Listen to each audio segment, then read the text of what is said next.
Have you ever felt it? That quiet distance that shows up when you stop really seeing each other? For Sarah and Mark, it had become their new normal.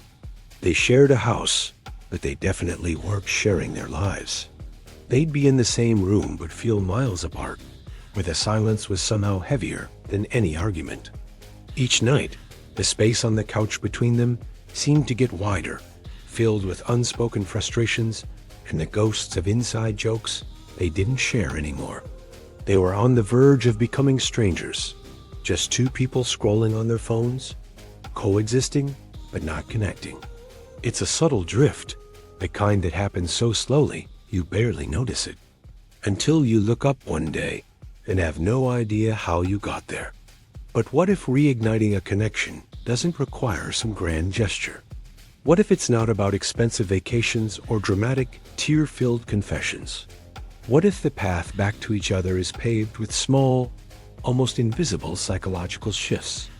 For Sarah and Mark, and for millions of couples just like them, the answer wasn't in changing everything. It was in changing the little things. Science and psychology have shown that tiny adjustments in how we interact can create huge waves of positive change in our relationships. In this video, we're breaking down 5 of the most powerful, science-backed psychological tricks that can help any couple pull back from the edge and forge a connection stronger than ever. These aren't magic spells, but honestly, they can feel like it.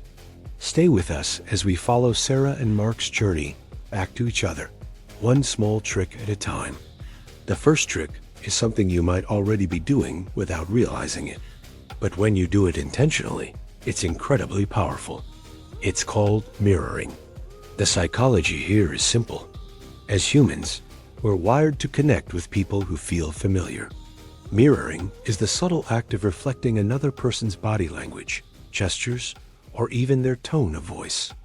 It's a nonverbal way of saying, "I'm with you. I'm tuned in." It creates a sense of belonging and understanding that goes beyond words. Let's go back to Sarah and Mark. One evening, Mark came home visibly stressed from work. He slumped onto a kitchen stool, ran a hand through his hair, and started venting about a confrontation with his boss. In the past, Sarah might have jumped in with advice or quietly disengaged, but this time, she tried something different. As he leaned on the counter, she leaned too. When he rubbed his forehead, she did the same a few moments later. She didn't interrupt or offer solutions. She just listened, letting her body language gently echo his. Later that night, Mark told her, "I don't know why, but tonight I felt like you really understood me." He hadn't noticed the mirroring, but it had triggered something ancient and emotional inside him, the feeling of being seen. That small, synchronized moment made them feel like partners again, not opponents. This leads directly into the second trick, which pairs perfectly with mirroring: active listening. This isn't just about staying quiet while the other person speaks. It's not about waiting for your turn. It's about showing them, in real time, that you're engaged, that you care, and that you understand what's underneath their words. Sarah had been trying to tell Mark for weeks how overwhelmed she felt, juggling her job, running the household, handling everything. But every time she brought it up, it turned into the same old argument. Who does more? Who's more tired? Who's not listening? Until Mark tried something new. This time, he put his phone away, turned to face her, and just listened. He didn't jump in. He didn't get defensive. He nodded. He made eye contact. When she finished, he asked her, "So it feels like you're carrying everything by yourself and no one's noticing?" Sarah paused. She didn't cry. She didn't explode. She just exhaled. Finally, someone got it. That conversation didn't turn into a fight. It turned into a turning point. All because Mark didn't try to fix it. He just tried to understand it. Now here's where it gets counterintuitive. Most people think the way to get someone to like you is to do things for them. Buy them flowers, cook their favorite meal, make sacrifices. And sure, those things help. But psychology tells us there's another way, one that's often more powerful. It's called the Benjamin Franklin effect. Franklin once turned a political rival into an ally by asking to borrow a rare book. Strange, right? But here's the logic. When we do a favor for someone, our brain justifies the action. It thinks, I must like this person. Otherwise, why would I have helped them? Sarah and Mark had become hyper-independent. She handled bills and logistics. He managed repairs and errands. They rarely asked each other for help. Not because they didn't need it, but because they didn't want to be a burden. That changed one afternoon. Sarah was trying to book a hotel for their weekend trip, but she was hitting a wall. Instead of pushing through, she turned to Mark and said, "Can you take a look at these options? You always find better deals than I do." It was a small request, but it mattered. Mark felt useful, valued, trusted. Doing her that tiny favor activated something deeper. It reminded him they were on the same team. Now for something deceptively simple. Saying thank you, but with precision. Specific appreciation isn't just a nice to have. It's one of the cornerstones of lasting connection. John Gottman, a leading relationship researcher, found that stable couples have a ratio of at least 5 positive interactions for every 1 negative one. That means appreciation isn't optional, it's essential. Generic praise is easy to ignore. But specifics? They hit different. Instead of just saying, "Thanks for dinner," Sarah said, "I really appreciate you making dinner tonight without me having to ask. It made me feel cared for after a long day.